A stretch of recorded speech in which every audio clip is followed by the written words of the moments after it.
Hello viewers, இனி நம்ம பார்க்க போறது ஒன் பீஸ் எபிசோட் 512 பார்ட் 1.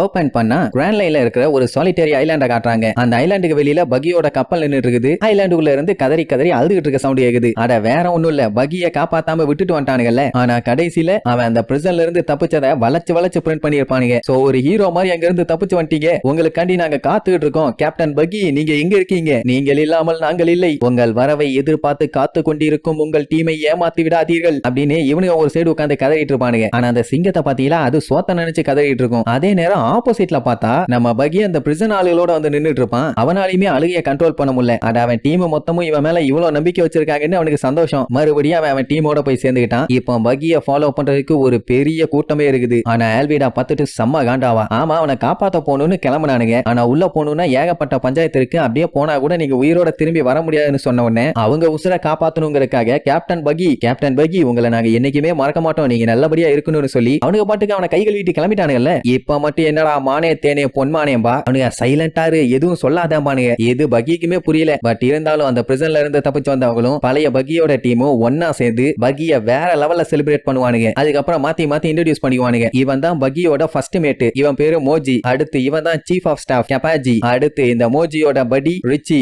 மொரட்டு சிங்கம். இப்படி ஒவ்வொருத்தரும் சொல்ல சொல்ல அந்த பிரிசன்ல இருந்து வந்தவனுங்க எல்லாம் சவுண்டு காது கிழிக்கிற அளவுக்கு கத்திட்டு இருப்பானுங்க. ஏன்னா பகிய மதிக்கும் போது பகியோட ஆளுகளையும் இவனுங்க மதிக்க தானே செய்வானுங்க. அப்படின்னா இப்ப இவங்க எல்லாருமே ஒரே குரூ, ஒரே குட்டை, ஒரே மட்டை. ஆல்விடாவால நம்ப முடியல. நிஜமாவே நீ அந்த ஜெயில இருந்து இப்படி எல்லாம் டகால்ட்டி வேலை பண்ணி தப்பிச்சு வந்தியா? அது உண்மைதானான்னு பகி கிட்ட கேப்பா. ஏன்னா ஜெயில இருந்து இப்ப பகியை காப்பாத்தி கூப்பிட்டு வந்திருக்க அத்தனை பேருமே ஒரு பயங்கரமான கிரிமினல்ஸுங்க. அவனுக்கு எல்லாரோட தலைக்குமே அதிகமான பவுண்டி இருக்குது. அவனும் ஆமா, அவனுக்கு எல்லாம் இம்பல் டவுனை சேர்ந்தவனுங்க. நான் எல்லாத்தையுமே தட்டி பிரிச்சுட்டேன்ல. அண்ட் அது மட்டும் இல்லாம உனக்கு ஒரு சர்ப்ரைஸ் இருக்குன்னு சொல்லி நம்ம லூஃபி கையில மாட்டிருந்தானே ஆம்லெட், அதை கொண்டு வந்து அவகிட்ட கொடுப்பான். அவ அப்படியே ஷாக் ஆயிருவா. ஏன்னா அவளுக்குமே கேப்டன் ஜான் ட்ரெஷரை பத்தி நல்லாவே தெரிஞ்சிருக்குது. இதை எப்ப நான் கண்டுபிடிச்சேன்னு கேட்டவனு ஏதாச்சும் பயங்கரமா பில்டப் பண்ணுவான்னு பார்த்தேன். ஆனா அதெல்லாம் இல்ல, லூஃபி கிட்ட இருந்துச்சு, நான் அவங்கிட்ட டீல் போட்டு வாங்கிட்டேன்னு சொல்லுவான். அதுலயும் ஒரு சிரிப்பு சிரிப்பான் பாருங்க, வேற மாதிரி. இல்ல வேற பில்டப். எப்பவுமே காத்து ஈஸ்ட் வெஸ்ட்னு அடிக்காது, என்ன பார்த்து மட்டும்தான் அடிக்கும் அப்படின்னு ஓவரா டைலாக் அடிப்பான். பட் இருந்தாலும் அவன் சொன்ன மாதிரி அந்த போர் டைம்ல லக்கு இவனுக்கு சாதகமா தானே இருந்துச்சு. ஆல்விடா மறுபடியும் லூஃபி இந்த மாதிரி பஞ்சாயத்து பண்ணான்னு சொல்லி நியூஸ் பேப்பரை காட்டுவா. அவன் பார்த்துட்டு ஷாக் ஆயிருவான். ஏன்னா அந்த சண்டையில அவ்வளவு அடி வாங்கி அவன் உயிரோட இருக்கிறதே பெரிய அதிசயம். அதுக்கப்புறம் மறுபடியும் மரைன் ஃபோர்டுக்கு போய் இப்படி ஒரு வேலைத்தனம் பண்ணிருக்கானு யார் யாரெல்லாம் போனா என்னன்னு சொல்லி செக் பண்ணி பார்ப்பான். First son of the sea ஜிம்பை போயிருக்கான், லூஃபி போயிருக்கான். அடுத்து யாரு?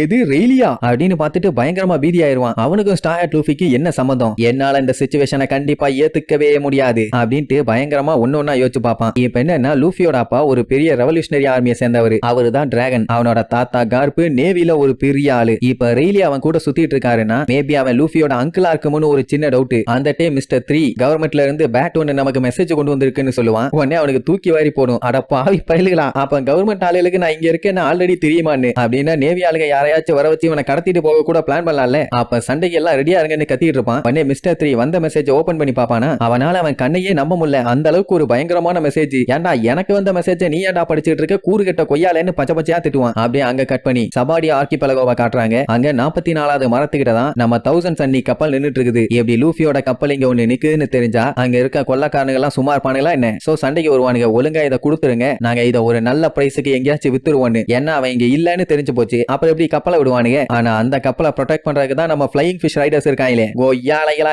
என்ன மீறி இந்த கப்பலை தொற்றுக்கடா பார்க்கலாம்னு நின்னுட்டு இருப்பான். அப்படி நிக்கிறானே மாசம் ஏதாச்சும் டைலாக் பேசுவான்னு பார்த்தா நான் ரொம்ப ஹேண்ட்ஸமா இருக்கேன்லம்பா. ஆப்பனன்ட் காண்டாயி, ஏன்டா விலங்கா வெட்டி, இப்ப நான் அதையாடா கேட்டேன், கப்பலை குர்றா, நாங்க எடுத்து கொண்டு போய் விக்கணும்னு சொன்ன உடனே பாஞ்சு வந்து சும்மா குமுறுன்னு குமுறு எடுத்துருவான். அவனுக்கு சும்மா இருப்பானுங்களா, அட்டாக் பண்றேன்னு ஆயுதத்தை எடுப்பானுங்க. அடுத்த செகண்ட் இவனுக்கு ஆயுதத்தை எடுத்து ரவுண்ட் கட்டிடுவானுங்க. நான் தான்டா டூவல், என்னைய தாண்டி என்னோட ஏலியோட கப்பலை நான் தொட விட மாட்டேன்டா. என்னதான் நான் ஃபேமஸ் இல்லாட்டியும் கூடிய சீக்கிரத்துல ஃபேமஸ் ஆயிருவேன் அப்படி இப்படின்னு சொல்லி கேப் விடாம ஒரு காமன் நேரத்துக்கு டைலாகா பேசுவான். இந்த ஸ்டார் ஃபிஷ்ஷையே காரிட்டு துப்போம், பேசியே கொள்றானேன்னு. நான் வாழ்ற ஒவ்வொரு நாளும் ஒவ்வொரு நொடியும் இந்த கப்பலை யாரையும் தொட விட மாட்டேன், ஏன்னா இது என்னோட யங் மாஸ்டரோட கப்பல் அப்படின்னு பயங்கரமா பில்டப் பண்ணுவான். அவனுக்கு கோஷம் போட ஒரு கூட்டம். இதுக்கப்புறம் அவனுக்கு இந்த கப்பலை தொட யோசிப்பானுங்களா என்ன? பயந்து அடிச்சு அங்க இருந்து ஓடிடுவானுங்க. அப்ப அந்த கேமி புள்ள சும்மா இல்லாம டூவலு நீ மாசு வேற லெவலு அப்படி இப்படின்னு அவனை புகழ்ந்து தள்ள ஆரம்பிச்சிருவான். அவன் சும்மாவே ஓவரா சீன் போடுவான். இதுல இப்படி வேற சொல்லிட்டாளா, ஐயோ நான் ரொம்ப ஹேண்ட்ஸமா இருக்கேனே, என்னை இப்படித்தான் எல்லாம் விடாம டார்ச்சர் பண்றாங்கன்னு சொல்லி ஓவரா வாய் குளற அளவுக்கு பில்டப் பண்ணிட்டு திரும்பி பார்த்தா அவன் இவனை கண்டுக்காம அவ பாட்டுக்கு அங்க பேசிட்டு இருப்பா. அதுவும் எப்படி மெர்மைடு கேஃபே வைக்க போறாளாமா, அத ஃபிஷ்மேன் ஐலாண்ட்ல வைக்கலான்னு ஒரு ஐடியா. மொத்தத்துல டூவல மதிக்காம அங்க பேசிட்டு இருப்பாங்க. இவங்களுக்கு அசிங்கமா போயிரும். அவன் ஆளுகெல்லாம் காண்டாவனுங்க குறுக்க புந்து பரவாயில்ல ஃப்ரீயா விடுமா. இப்ப இவங்களுக்கு ஒரு நிம்மதி என்னன்னா லூஃபி உயிரோட இருக்கான்னு சொல்லி நியூஸ் பேப்பர்ல தெரிஞ்சு போச்சு. அவர் கண்டிப்பா எப்படியும் விவரு கார்டை வச்சு இங்க வந்துருவாரு. ஆனா கொஞ்சம் டைம் அவனு மட்டும் நல்லா தெரியும். பட் அவங்க இங்க வர்ற வரைக்கும் இந்த கப்பலை பத்திரமா பாத்துக்க வேண்டியது இவங்க பொறுப்பு. உடனே டூவல் இடையில புந்து அதைத்தானே நகை பண்ணிட்டு இருக்கோம், டோன்ட் வரி பி ஹேப்பி. யாருனாலும் சரி, நேவியா இருந்தாலும் சரி, பாவியா இருந்தாலும் சரி, யாராலையும் இந்த கப்பலை தொட முடியாதுன்னு கண்டமேனிக்கு ஆட்டம் போட்டு இருப்பான். திடீர்னு அவன் ஆளுகெல்லாம் டூவலு குமா வந்துட்டான், ஓடுங்கன்னு கதறிட்டு ஓடி வருவானுங்க. குமாவை அவன் இங்க வர வாய்ப்பு இல்லையேன்னு சொல்லிட்டு பார்த்தா நிஜமாவே குமா தான் கையில பைபிளோட வந்து நிப்பான். அப்படின்னா என்ன, இவன் தான் மெயின் குமா. இவன் வாரலாடாச்சே, நம்ம எல்லாத்தையும் ஒரு வழி பண்ணிடுவானேன்னு எல்லாருமே அவனை அட்டாக் பண்றதுக்காக ரெடியா நிப்பாங்க. ஆனா ஷாகி என்ன சொல்லுவா, யாரும் பயப்பட வேண்டாம், இவன் ஆல்ரெடி நம்ம ரெயிலிய பார்க்க வந்திருக்கான், சோ கண்டிப்பா இப்பவும் பிரச்சனை பண்ண வந்திருக்க வாய்ப்பு இல்லைன்னு சொல்லிட்டு அவன் கிட்ட கேப்பா, நீ எங்க சைடு தானேன்னு. ஆனா அவன் அப்படியே லுக்கு விடுவான். கண்ணுல அப்படியே லைட் பயங்கரமா பிரைட் ஆகும். அப்படியே அங்க கட் பண்ணி அலபாஸ்டால இருக்க சாண்டி ஐலாண்ட காட்டுறாங்க. நல்லா ஜம்முன்னு இருக்குது. அங்க பெல்லும் சக்காவும் சூப்பரா வேலை பார்த்துட்டு இருக்கானுங்க. என்னன்னா சில பைரட்ஸ்ங்க எல்லாம் போர்ட்ல வந்து பஞ்சாயத்து பண்ணிருப்பானுங்க. அவனு எல்லாத்தையுமே அடிச்சு விரட்டிட்டாங்களாமா. ஒயிட் பியர்ட் போனதுல இருந்து எல்லா ஊர்லயும் இதே மாதிரி தான் கலவரம். அண்ட் ராஜா என்ன பண்ணிட்டாருன்னா இப்ப கண்ட்ரியோட செக்யூரிட்டி சர்வீசஸ் இன்னும் கொஞ்சம் அதிகம் பண்ணிருக்காரு. எல்லாமே மக்களோட பாதுகாப்புக்காண்டி தான். ஏன்னா பைரட்ஸோட நடமாட்டம் இப்ப முன்ன விட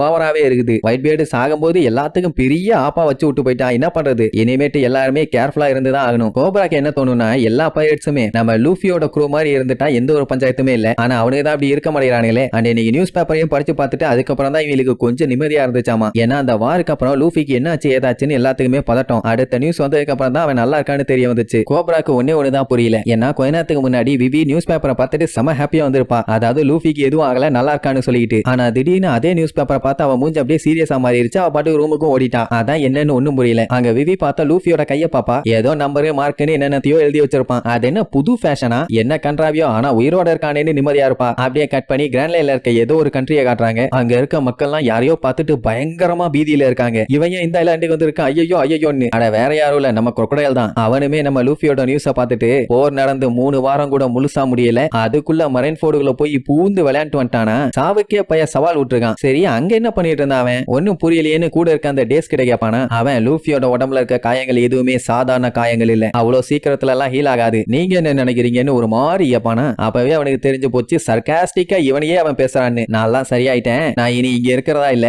நேரா பழைய நியூ வேர்ல்டுக்கு போறேன், நீயும் என் கூட வரியான்னு கேப்பான். கண்டிப்பா அவன் வர்றேன்னு வில்லத்தனமா சொல்றதோட இந்த எபிசோடுக்கு எண்டு கார்டு போட்டு முடிக்கிறாங்க.